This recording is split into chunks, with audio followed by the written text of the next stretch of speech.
لو ما تعرفش انا احسن واحد بيعمل برجر في العالم. كل الشيفات الكبار بيعملوا كده. ايوه البتنجان، هل البتنجان هياخد البرجر في حتة تانية ولا لا؟ معلش. أعزائي المشاهدين، أهلا بيكم في حلقة جديدة من برنامجكم المحبوب اللذوذ الجميل سوا اسماعيل شو. مبدئيا انا احسن واحد بيعمل اكل في العالم. مش عارف انت مدركه الموضوع ده ولا لا، بس انا اتاكدت. قول والله. اكيد ما اقدرش احلف يعني بحاجه زي كده، يعني ايه ده؟ بس انا شايف ان اكلي لا بجد حلو. ده برجر جاهز. طب تعالي نقول للناس الموضوع بدأ ازاي. ماشي، الأول عايزة أشكر كل الناس اللي بيكتبوا لنا كومنتات حلوة، وعايزين نشكر كل الناس اللي تجاوبوا معانا وعملوا لنا سبسكرايب، اللي هم زي دول، وكومنتات حلوة برضو زي دول. اعمل ايوه، وما تنسوش تعملوا لنا لايك. لايك لايك لايك لايك لايك. خلاص. الموضوع بدأ ان احنا يوم الجمعة رحت وصلت الولاد مكان ورجعت جعانة، ففطرنا. افطرنا جبنه يعني ساعتها. كانت الساعة كام؟ كان 2 ولا حاجه. 3 تقريبا. 3 الا تلت. فانا كنت مطلعه طبق لحمه، فمش هنتغدى، احنا فطرانين الساعه 3 الا تلت وقاعدين لوحدنا وبتاع، فهنعمل الاكل لمين؟ فعينت طبق اللحمه في التلاجة. فعينت طبق اللحمه في التلاجة. بالليل بقى ايه اللي حصل؟ جوعنا. كانت الساعه كام؟ 11 بالليل. فيوم احسن شيف في العالم يقرر ان هو سيدخل في عالم من الفرح والمرح. قررت اعمل لهم برجر. عملت البرجر ازاي؟ بتشتريه جاهز بالظبط يا فندم. لا، ما هو احنا يعني هل كان في وقت ان انا ابدا من الصفر؟ يعني هل احنا كان عندنا لحمه مفرومه مثلا سايحه، ولا اللي هي طب مش ما احنا مجمده يعني؟ ما احنا نزلنا اشترينا البرجر، ما كنت تشتري طبق لحمه ما كانش صح. يعني كان عايزين حاجه سريعه، انا كنت جعان. اصلا كنت جعان وهي قالت لي يلا ننزل نشتري حاجات عشان ناكل. علشان انا مش عايزه اطلب. احنا من اسبوع سالنا تشات جي بي تي، قلنا له تشات جي بي تي احنا فلوسنا بتروح فين؟ قام قال لنا انتوا ليه ما بتروح؟ قال لنا اول بند ان انتوا بتطلبوا كل حاجاتكم اونلاين ديليفري. قللوا شويه الدليفري لانه بيبقى سعره اعلى، وانزلوا اشتروا حاجاتكم بنفسكم يا بطاطيط. قال لنا كده. فانا قلت له انا مش هطلب، احنا هننزل نشتري. صح ماشي. فنزلنا جبنا الحاجات، وهنا كانت البدايه بالظبط. واحنا في السوبر ماركت قلت له ايه ده الناس كانت طالبه ان احنا نعمل طريقه الكشري، تعالى نشتري حاجات الكشري. ماشي، بس هي المشكله ان احنا كنا لسه واكلين كشري من قبلها بيومين 3 والكشري يعني انا راجل الكشري بيتعبني بصراحه. ده الكشري جميل، ما بقتش استحمله. قام قال لي لما نشتاق ليه. انا ما قلتش نشتاق، قلت نشتاق. اسماعيل دايما بيقول انه احسن واحد بيعمل اكل اي حاجه. فول، عمل فول انا احسن واحد بعمل فول. عمل برجر انا احسن واحد بعمل. عمل اندومي، عمرك دوقتي اندومي حلو؟ لو ما تعرفش انا احسن واحد بيعمل برجر في العالم. برجر جاهز. مش ده الحوار. هل اكلي وحش؟ لا. هل اكلي لما مثلا بيبقى عندنا مكرونه بايته ماشي وبعدين انا رايح اسخنها مش بخليها احسن؟ لما انا بعمل فول وانت بتعملي فول، مين بيعمله احسن؟ اقول لكم يا جماعه، اقول لكم الفكره، اي اكل اسماعيل هيعمله بيعمل عارف، بيقطع بصل ويشوحه، ويقطع فلفل ويشوحه مع البصل، زبده زبده زبده زبده، وصويا صوص على حسب. طب ما ده التاتش بتاعي. كل الاكلات، اي اكلات هيزود عليها اي تاتش بيعمل كده. صح ولا لا؟ مش دي العناصر الاساسيه؟ المهم النفس يعني. انتوا ليه بتحاربوني يا ابني؟ محدش بيحاربك. لا يعني بس ما تقولش ان انت احسن واحد. اكيد انا مش احسن واحد. هل انا احسن واحد بيعمل برجر في البيت ده؟ لا. مين؟ انا. مين تاني احسن واحد؟ انت. انت بتعملي البرجر ازاي؟ لحمه مفرومه كل مره لا مش كل مره، اوقات ببقى عايزه اكلكم اي حاجه عشان ارواح مسؤوله مني وكده. فبجيب اللي هو الجاهز. لكن لما بعمل بحب بقى ايه بقى بمزاج، انا هعمل برجر لحمه مفرومه، بدايه بنبدا بلحمه مفرومه. لو بتبدأ الساعة 11 بالليل، لو انا ليا مزاج، لو انا حاطه لو الأرواح المسؤولة جعانة دلوقتي والساعة 11 بالليل، هتعملي ايه؟ هتعملي جاهز، صح كده؟ بس ايه الفرق بقى؟ ايه اللي يخلي برجرك العادي اللي هو جاهز احسن من برجري الجاهز؟ هو ايوه، انا بكرمل بصل. حصل. انا كرملته وحطيت عليه فلفل. انا بحط الفلفل ني، جبنه. الفلفل الرومي ده كانت اضافه ما شفتهاش قبل كده، قلت اختراع حلو فعلا ده له طعم. لا انا بحط فلفل رومي مش مستوي. بيقرقش بقى، بيبقى ساقع والبرجر سخن. وجبن. انت ما حطيتش جبنه حتى. ما جاش في بالي. صوصات، ببقى عامله حسابي وجايبه صوصاتي. هي يعني لما صوص بتعمله بصراحه بيبقى منظم اكتر، يعني اللي هو ايه، يعني خلاص هي بتطلع البرجرات كلها في الاخر لما بتتعمل، والبصل لوحده، وبعدين كل واحد بيجي بقى بيعمل السندوتش على مزاجه بقى، بيحط البرجر، وبعدين عايز يحط جبنه يحط جبنه، مش عايز ما يحطش جبنه، وبعدين كانك داخل سابوي كده، وياخد شويه بصل من هنا، ياخد مش عارف طماطم من هنا، وهكذا. وخس. فهي مدرسه مختلفه. مدرسه مختلفه. بس برضو انا احسن واحد بيعمل برجر في العالم. في العالم. في العالم. تيجي ايه انت جنب جيمي اوليفر؟ تيجي انت ايه جنب البرجر اللبناني؟ ايوه، وبحمر بطاطس جنب البرجر. انت ما حتى ما حمرتلناش شويه بطاطس. الساعه كانت اشوف لك الفيديو اتسجل الساعه كام، كان جاهز الساعه كام بقى وقاعدين بناكل. احنا جينا البيت بعد 12. طيب اصلا يعني فبطاطس ايه بقى يعني، من الناس جعان. ماشي. عيش البراطه. عيش البراطه يا جماعه كان اضافه مش موجوده. ده يا جماعه عيش البراطه، اعتقد بيتباع في مصر، صح؟ مش عارف. لو انا مش شايفه حاجه. لو انا مكانك والله ما شقت هتبقى تعمل كده. بالنسبه لي والله شفتي، والله عشان عندي استجماتيزم. لو انا مكانك كنت هستخدم عيش التورتيه. ليه؟ اخف ويتحمص، يبقى ما تحشيه بقى تقوم حاطه في الايه، في بذمة التوستر. ابوكي واحنا في السوبر ماركت مين اللي قال نجيب براطه؟ انت. اوكي والله انت قلت لي اعمل لكم في عيش براطه، قلت لك اوكي. اتفضل بدرتك.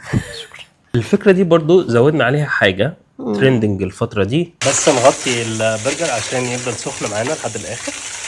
الفكره ان الدهون اللي هنا هو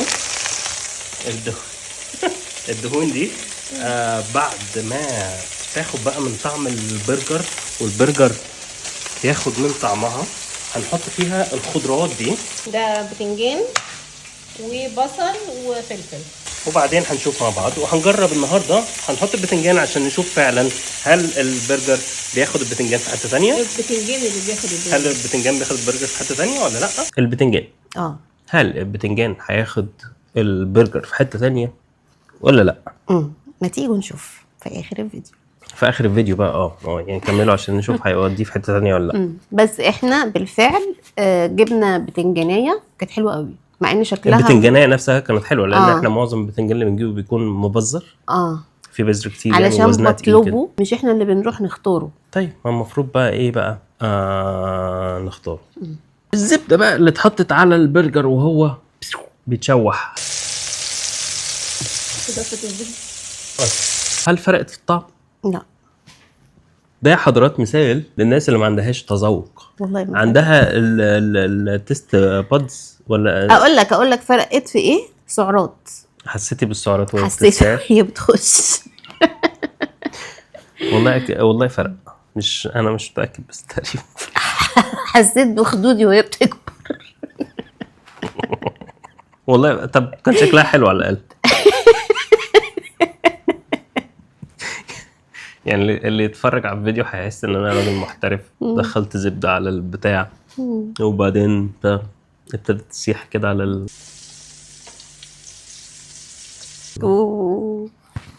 لا دي لسه قدام شويه.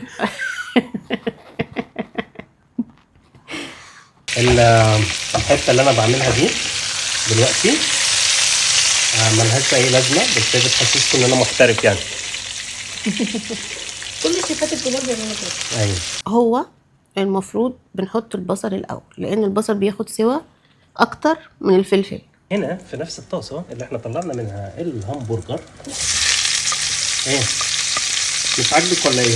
تقصدي ان الفلفل الاول؟ البصل الاول مش مشكله. علشان البصل ما يتحرقش منك، يعني الفلفل ما يتحرقش منك. بس هو ما اتحرقش. انا بعلمك حاجه. اعتقد انه مش كل انواع البصل، يعني في بصل بيكون سريع وبصل بطيء. انا مش متاكد انهي، بس الاحمر سريع. الابيض اللي بيكون بصلايه لونها ابيض من بره دي بطيئه، دي بتاخد وقت طويل، مالناش دعوه بيها، دي ياكي. انت جايب معلوماتك دي منين؟ انا جربت بنفسي. لكن الاحمر هو سريع جدا، بيستوي تماما مثل الفلفل في نفس الوقت. خليني اقول لك على حاجه، لما حطينا الاثنين مع بعض الاثنين استووا مع بعض في نفس الوقت. وكرمل ولا ما كرملش؟ لا ما كرملش. كرمل. انت عشان حطيت الصويا صوص ده اللون ده. طيب ماشي. والله بيحاربوني يا اتعورت بصراحه. اصابه بالغه. الكماشة مؤذي جدا نفسيا ومعنويا. اصابه عمل. معلش. التلاقيات كلها حاجات بتشيل حاجات وان شاء الله. بس الله ما تأسف. الحمد لله. بس المهم الاكل يطلع حلو في الاخر. هي راحت فين؟ كانت فين اصلا؟ كانت بالايد دي ولا دي؟ اهي. ممكن تصورها لهم؟ بصوا يا جماعه، اهي دي هنا اهو. راحت فين؟ اهي ضاع اهي. شايفينها؟ حاسين بالوجع. المهم يعني دي لما تعورتها كل ده وجع. انا تعورتها من ايه اصلا؟ من الفويل. عندنا الفويل معرفش مين الشخص اللي حطه يعني. المهم وانا برجعه يعني الفويل كله طلعته من العلبه بتاعته زي السيف كده اهو ماشي. وبعدين قطعت منه حته، وبعدين وهو كده اهو راح قطع صباعي. دماء واغسل ايدي وبتاع، وحطيت بلاستر في الاخر. المهم يعني الحمد لله ربنا ستر. الحمد لله جت سليمه. ما اضطريناش نروح الطوارئ يعني. لا ما كانش محتاج خياطه الحمد لله. انا استحمل، وانا اصلا جرحي بيلم بسرعه. لا وهو بيستحمل يعني. وجرحي بيلم بسرعه. لو زي ما لما يعني لما مهما اذوني، مهما كسروني، مهما حطموني، بلملم نفسي. صح. الصويا صوص هنا يا حضرات بننزل بنوعين الصويا صوص. الصويا صوص ده بتلاقوه سايز كده اهو. ده هنبدأ منه شويه اهو، بس خلي بالكم عشان ده مملح شويه. وبعدين ننزل بده، ده تقيل شويه مسكر. ده انت بتطلع فين؟ ننزل بقى هنا اهو، ثم نقلب هكذا. الريحة يا جماعة ما اوصف لكمش.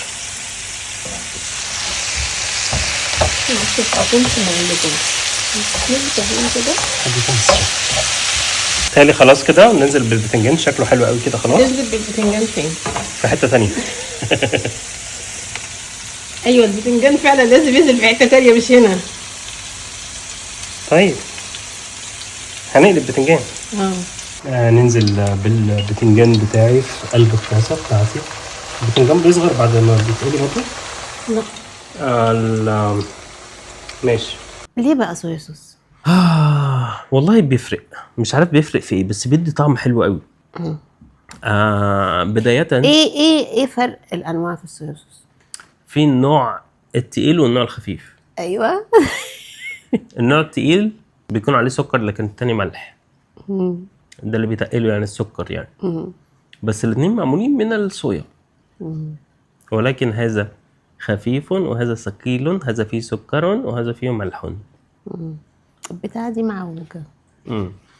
والاثنين انتوا مش شايفين، استنوا اصورها لكم عشان هي مستفزة جدا بالنسبة لي. انها معوجة اهي باينه. يعني كده اهو، هي باينه يعني انها معوجه، ودي حاجه مؤذيه للسوا جدا. ولما بيكون السجاده كمان معوجه دي بتبقى كارثه يعني عندنا كبيره قوي. وبيحصل يعني لا بنقوم بقى نقوم ونقعد نصلح السكه. اتفضل كمل معلش. فالسوسس مهم. يا ستي انت اعمل لنا برجر بعد كده. ايه في الحلقه دي يا ابني؟ ده ايه ده المحاربه دي؟ انت عامله حلقه كامله عشان تحاربيني؟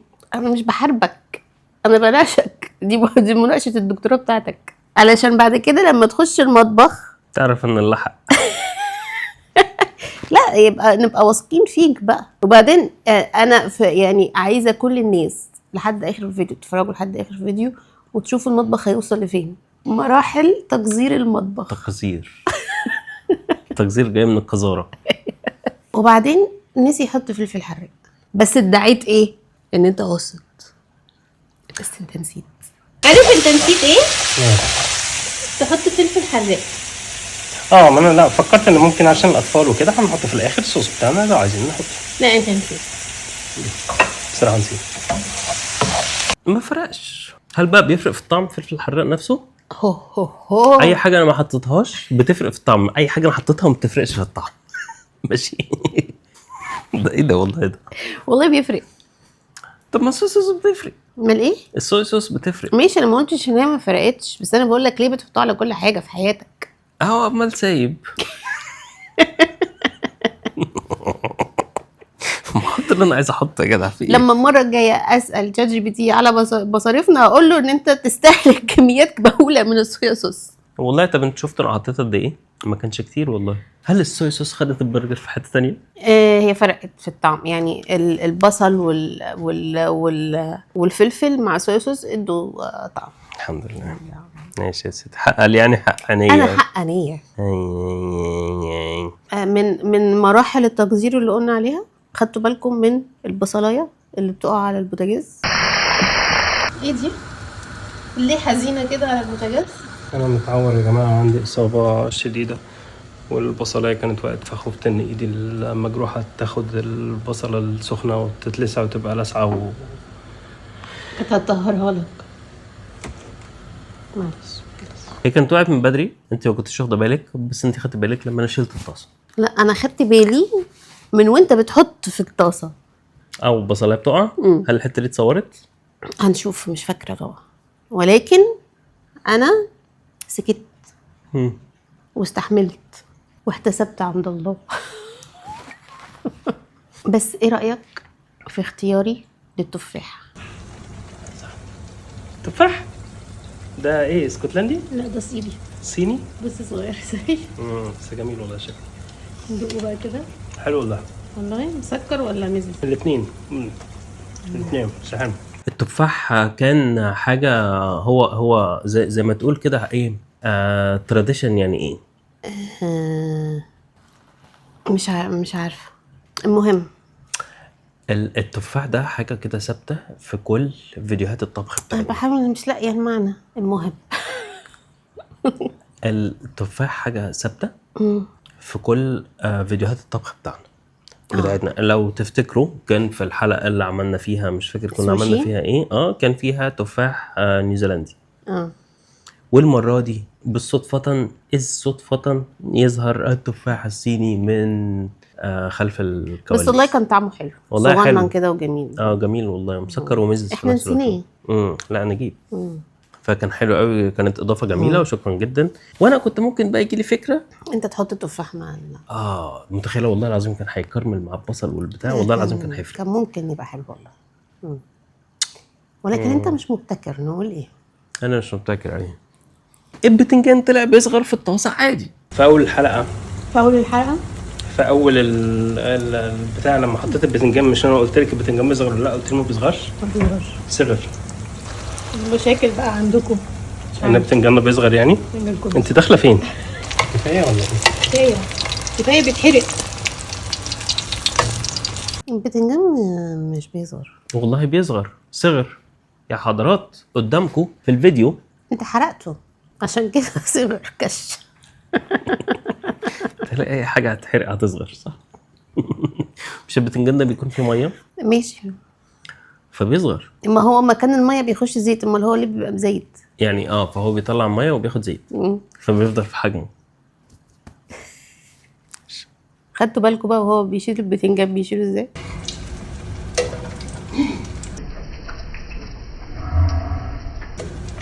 انتوا بتصورين؟ ما تحطيش الحته دي. انت هتفضلي تصورين انت عشان تلاقي غلطه؟ لا والله بس ربنا بيكرم.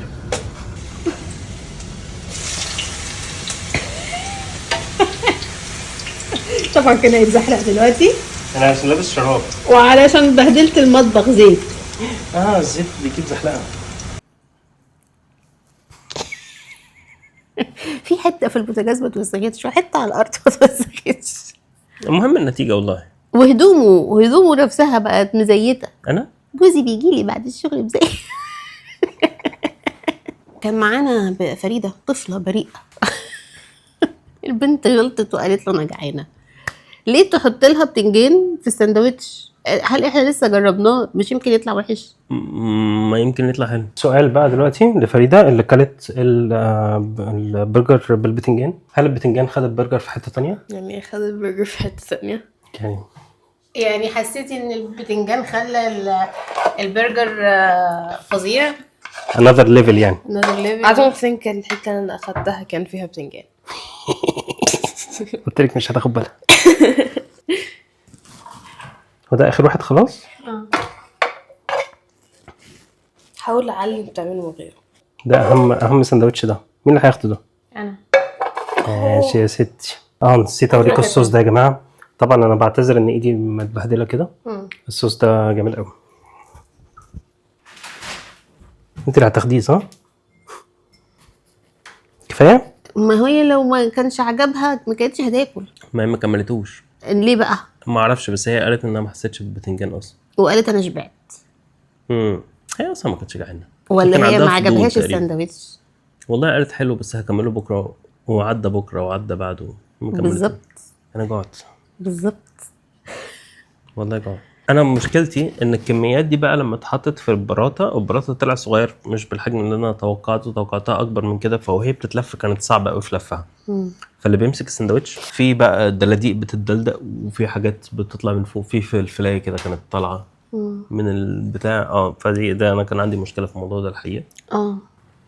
هذا البرجر اهوت. ننزل لي بقى بالفلفل مع البصل.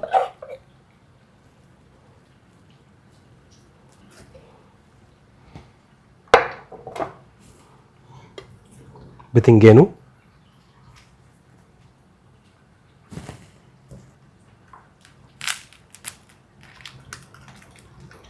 مش عايز يتلف. قلت لك اعمله رز.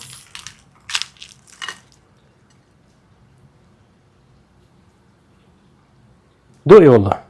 ماشي لما نخلص هندوق. طيب بس هو يعني محتاج يتلف اكتر يعني بصراحه.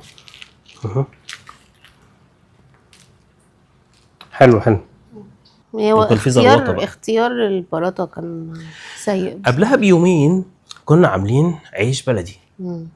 نفس الفكره بالظبط تقريبا، بس عملناها في عيش بلدي.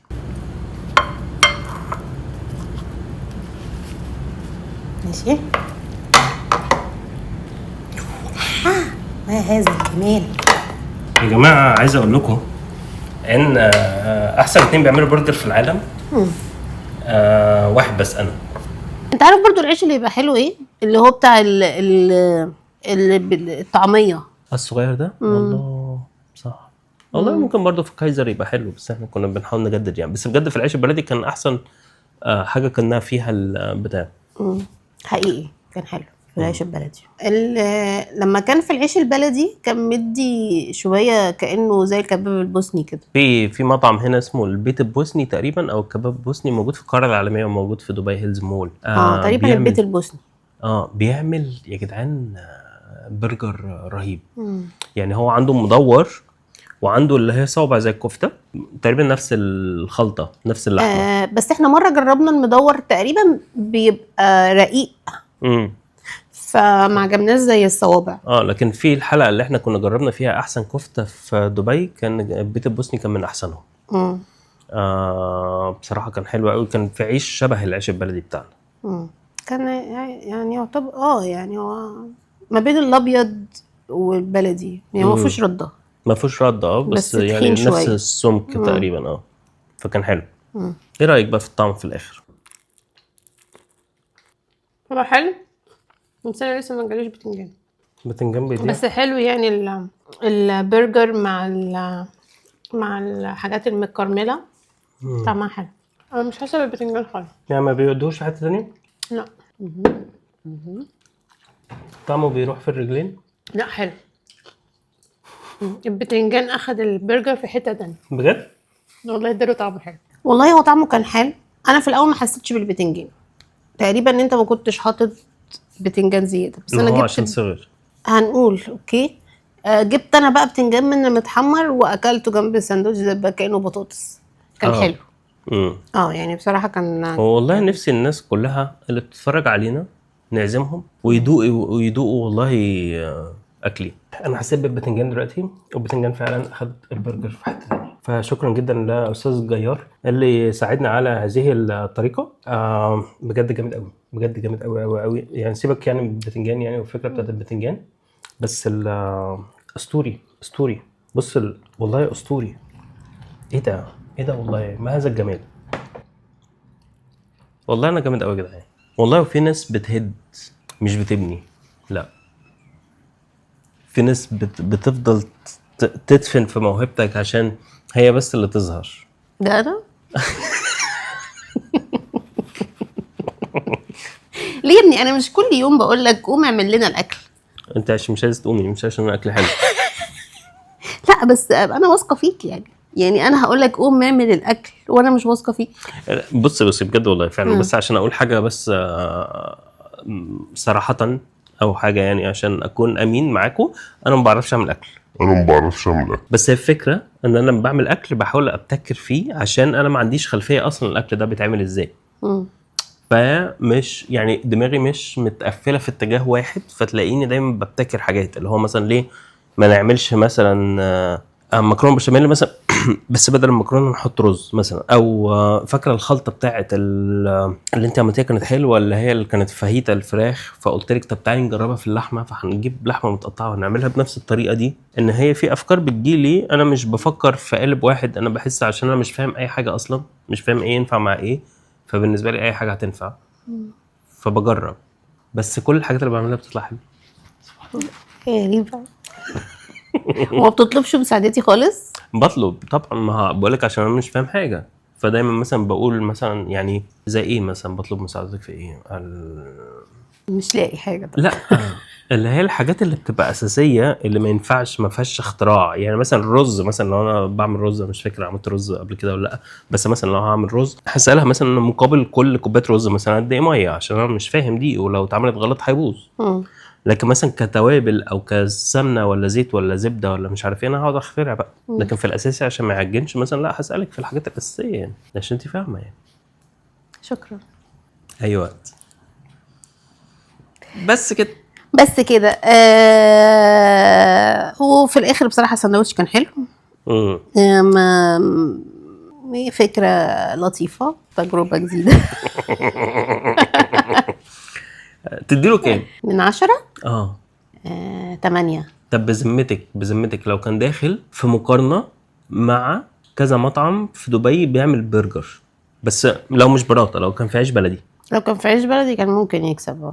يعني انا اديته 8 عشان البراطه بصراحه، وعلشان البرجر نفسه جاهز، وعشان البتنجان بصراحه برضو كان محروق سيكا. البتنجان بس مش كله يعني. بس الصغير منه اتحرق. فنشف يعني. بس لو بتنجان كان اتخن شويه. مين اللي كان مقطع البتنجان؟ انا. لو البتنجان كان اتخن شويه كان ممكن هيبان طعمه اكتر في البرجر بتاعنا.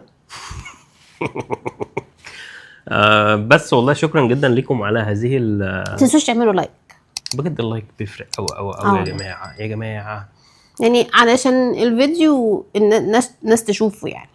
يعني احنا بنحس ان احنا بنعمل كونتنت لحد ما كويس، يعني احسن من ناس كتير، بس في نفس الوقت لسه مش متشافين عشان الكونتنت بتاعنا لسه مش بيوصل لناس اكتر. فلو وصل لناس اكتر، ناس اكتر هيعجبهم. فشكرا جدا على كل الدعم اللي انتوا بتدعموه لنا، ومستنيين برضو دعم زياده، ان كل فيديو تعملوا لايك وكومنت. وشكرا جدا على دعم الناس اللي على جروب التليجرام. وبنعتذر عشان الاسبوع اللي فات كنا مقصرين معاهم شويه، بس كان عندنا شويه حاجات كتير كده، فما كناش عارفين نتكلم معاهم اكتر. بس لو مش على جروب التليجرام، خشوا هتلاقوا في الديسكريبشن بوكس اللينك، خش وسلم علينا. وعايز تقول حاجه للناس؟ عايزه اقول لهم يكتبوا لنا في الكومنتات اي افكار عايزين نعملها، او اي حاجه عايزين يقولوها لنا. احنا مش بنتقبل النقد بس انا بتقبل بس تقدروا تقولوا اللي انتوا عايزينه يعني. في كلمه سر. نقول كلمه سر بقى. البتنجان ودى البرجر في حته تانية. ماشي يا سيدي، خلاص يلا. شكرا جدا ليكم، واستنونا في الحلقه الجايه من 77 شو. قوم اعمل لنا اكل.